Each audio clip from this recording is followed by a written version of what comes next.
नमस्कार साथियों, हम लोग पढ़ रहे हैं प्राचीन भारत का इतिहास, जिसमें हम लोग आज बात करने वाले हैं जैन धर्म की। देखिए, हमने बौद्ध धर्म पे टॉपिक्स पे जितने भी बौद्ध धर्म से रिलेटेड टॉपिक्स बनते थे उसकी सभी वीडियो अपलोड कर दिए, तो आप मेरे बाकी पिछले वीडियोस को देख सकते हैं, सुन सकते हैं। बाकी आज हम बात करते हैं, आज हम लोग बात करेंगे जैन धर्म के बारे में। तो देखिए, जैन धर्म में आप पढ़े होंगे टोटल 24 तीर्थंकर हुए थे, जिसमें जो पहले तीर्थंकर थे उनका नाम ऋषभदेव था। इन्हें जैन धर्म का संस्थापक माना जाता है और इनका उल्लेख आपको ऋग्वेद में देखने को मिलता है। वहीं बात करते हैं जो 19वें नंबर के थे, तो उनका नाम था मल्लीनाथ नाम था, और ये 19वें नंबर के तीर्थंकर थे। और श्वेतांबर इन्हें स्त्री मानते हैं, जबकि दिगंबर इन्हें पुरुष मानते हैं। श्वेतांबर वे होते हैं, जैन धर्म के वे मतानुयायी होते हैं जो श्वेत वस्त्र धारण करते हैं, उन्हें श्वेतांबर कहा जाता है। तो वो लोग क्या मानते हैं, मल्लीनाथ को स्त्री मानते हैं। नेक्स्ट अगर हम बात करते हैं जो अगले हमारे देखने को मिलते हैं तीर्थंकर, तो देखिए आपको 1 से लेकर 24 तक तीर्थंकर याद नहीं रखने हैं, कुछ महत्वपूर्ण तीर्थंकरों के ही नाम याद रखने हैं। तो हमने क्या बताया, ऋषभदेव पहले थे, मल्लीनाथ 19वें तीर्थंकर थे। उसके बाद हम बात करते हैं तो 22वें नंबर पे अरिष्टनेमी आते हैं। इनका भी उल्लेख आपको ऋग्वेद में देखने को मिल जाता है। वहीं बात करते हैं जो 23वें नंबर के, तो वो कौन थे, पार्श्वनाथ थे, और इन्हें प्रथम ऐतिहासिक तीर्थंकर माना जाता है। प्रथम ऐतिहासिक तीर्थंकर मतलब जिनका इतिहास में उल्लेख देखने को मिलता है, ठीक है, तो याद रखना है। और इनका जो प्रतीक चिन्ह है वो सर्प के रूप में वो दिखाया जाता है, ठीक है ना। तो सर्प वो जो इसमें फन वगैरह बना होता है, तो आपने फन वाला सर्प देखा है तो वही है। तो सर्प फण से युक्त सर्प जो है प्रतीक चिन्ह के तौर पे पार्श्वनाथ को प्रदर्शित किया जाता है। वहीं बात करते हैं तो महावीर स्वामी, तो महावीर स्वामी जैन धर्म के अंतिम तीर्थंकर थे और इन्हीं को वास्तविक संस्थापक भी माना जाता है जैन धर्म का, ठीक है। तो नेक्स्ट अगर हम बात करते हैं तो जैन धर्म की शिक्षाएं बात करें तो 5 महाव्रत प्रचलित हैं जैन धर्म में। जो पहला है वो सत्य है, दूसरा अहिंसा है, तीसरा अस्तेय है, जो चौथे नंबर का है वो अपरिग्रह है, और 5वें नंबर पे ब्रह्मचर्य आता है। तो देखिए, जो 5वें नंबर का ब्रह्मचर्य है इसे महावीर स्वामी ने जोड़ा था। बाकी के 4 महाव्रत पार्श्वनाथ के ही समय थे, जिसमें सत्य, अहिंसा, अस्तेय और अपरिग्रह जैसे आते थे, ठीक है। नेक्स्ट हम बात करते हैं तो जैन शिक्षाओं की बात करें तो इसमें आपको 2 देखने को मिलता है। पहला है महाव्रत, दूसरा है अणुव्रत। तो देखिए, महाव्रत में बोला गया है कि जैन भिक्षु कठोरता से 5 सिद्धांत का पालन करते थे, तो वो महाव्रत में आता था। वहीं अणुव्रत में होता था, ये गृहस्थों के लिए हुआ करता था, जिससे 5 सिद्धांत को उदार तरीके से वो करते थे, ठीक है। नेक्स्ट अगर हम बात करते हैं तो जैन धर्म में ये अनिश्वरवादी था, मतलब ईश्वर में बिलीव नहीं करते थे। और वहीं आत्मा की स्वीकृति जैन धर्म में आपको देखने को मिल जाती है, और पुनर्जन्म की मान्यता भी आपको जैन धर्म में देखने को मिल जाती है। सृष्टि को ही शाश्वत सत्य माना गया, मतलब जो ये संसार है यही शाश्वत सत्य है और यही स्थायी भी है।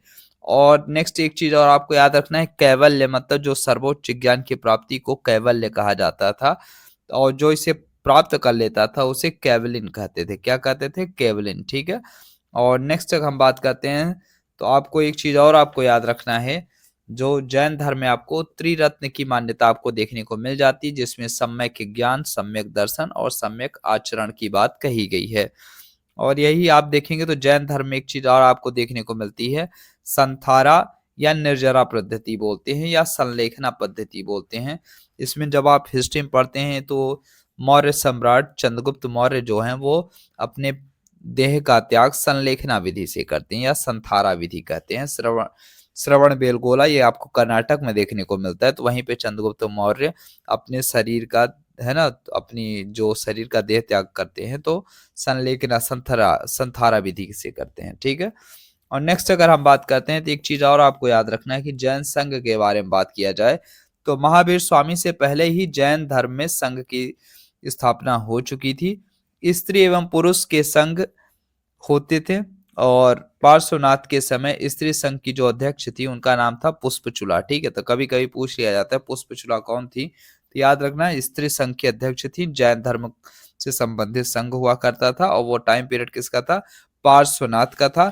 और पार्श्वनाथ कौन से नंबर के तीर्थंकर थे, तो 23वें नंबर के तीर्थंकर हुआ करते थे, ठीक है। नेक्स्ट अगर हम बात करते हैं जैन धर्म में ही आप देखेंगे तो जो जैन संघ हुआ करता था उसे बसदी कहा जाता था। क्या कहते थे, बसदी, याद रखना है। और नेक्स्ट बात करते हैं तो महावीर के पश्चात कहा जाता है कि इंद्रभूति और सुधर्मण जैसे कैल हैं केवलिन आपको देखने को मिले। केवलिन मतलब वो जिन्हें ज्ञान प्राप्त हो चुका है, उन्हें केवलिन का वो दिया जाता है। सर्वोच्च ज्ञान की प्राप्ति को केवलिन कहा जाता है। तो सुधारमण और इंद्रभूति आपको महावीर के पश्चात देखने को मिल जाते हैं। नेक्स्ट अगर हम बात करते हैं जैन धर्म के विभाजन की, तो जैन आचार्य भद्रबाहु आपको देखने को मिलते हैं जब मौर्य काल चल रहा होता है, चंद्रगुप्त मौर्य का टाइम पीरियड।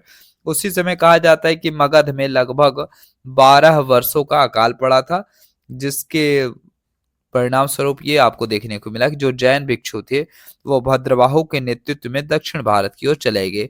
कुछ जैन भिक्षु और कुछ जो जैन भिक्षु थे वो क्या थे, स्थूल भद्र के ही नेतृत्व में मगध में ही रह गए थे। और जो जैन भिक्षु मगध में रह गए थे वो श्वेत वस्त्र धारण करना शुरू कर दिए थे, जबकि वही भद्रबाहु के साथ जो गए थे वो लोग नग्न हुआ करते थे। ठीक है, तो यही वजह है कि उन्हें दिगंबर कहा गया और जो श्वेत वस्त्र धारण किए उन्हें श्वेतांबर किया कहा गया। ठीक है, और नेक्स्ट अगर हम बात करते हैं तो चंद्रगुप्त मौर्य भी भद्रबाहु के ही साथ कर्नाटक साइड चले गए थे, कर्नाटक के श्रवणबेलगोला में। ठीक है, तो वहीं पे आप देखेंगे श्रवणबेलगोला में ही जब भद्रबाहु गए थे तो उन्हीं की से शिक्षा दीक्षा लेके चंद्रगुप्त मौर्य ने संलेखना विधि से अपने देह का त्याग किया था। और वहीं जब अकाल खत्म हुआ 12 वर्षों बाद, तो जो भद्रबाहु थे श्रवणबेलगोला से मगध वापस आ जाते हैं और जिसके आप देखते हैं परिणाम स्वरूप विरोध उत्पन्न होता है। और जैन धर्म में आपको दो मत देखने को मिलता है, श्वेतांबर और दिगंबर। तो दिगंबर वो थे जो भद्रबाहु के नेतृत्व में थे और श्वेतांबर वो थे जो स्थूल भद्र के नेतृत्व में थे। और श्वेतांबर जो थे वो सफेद वस्त्र धारण करते थे, श्वेत वस्त्र धारण करते थे। ठीक है, इतना याद रख लेना है आपको। नेक्स्ट अगर हम बात करते हैं तो जैन सभाओं की बात करते हैं, तो जो प्रथम जैन सभा आयोजित की गई थी वो पाटलिपुत्र में आयोजित की गई थी और इसके नेतृत्व करता थे स्थूल भद्र। और इसमें कार्य क्या हुआ था, तो 12 अंगों का संकलन आपको देखने को मिला था प्रथम जैन संगीति में।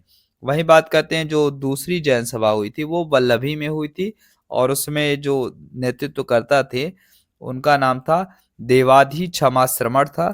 और कार्य क्या हुआ था, तो जैन धर्म ग्रंथों का अर्धमगधी प्राकृत भाषा में संकलन किया गया था। खास बात है, जबकि आप देखते हैं जो बौद्ध ग्रंथ थे वो सभी सभी पाली भाषा में लिखे गए थे। तो उम्मीद करते हैं ये वीडियो पसंद आई होगी। तो मिलते हैं अपने नेक्स्ट वीडियो में, तब तक के लिए आप सभी को नमस्कार साथियों।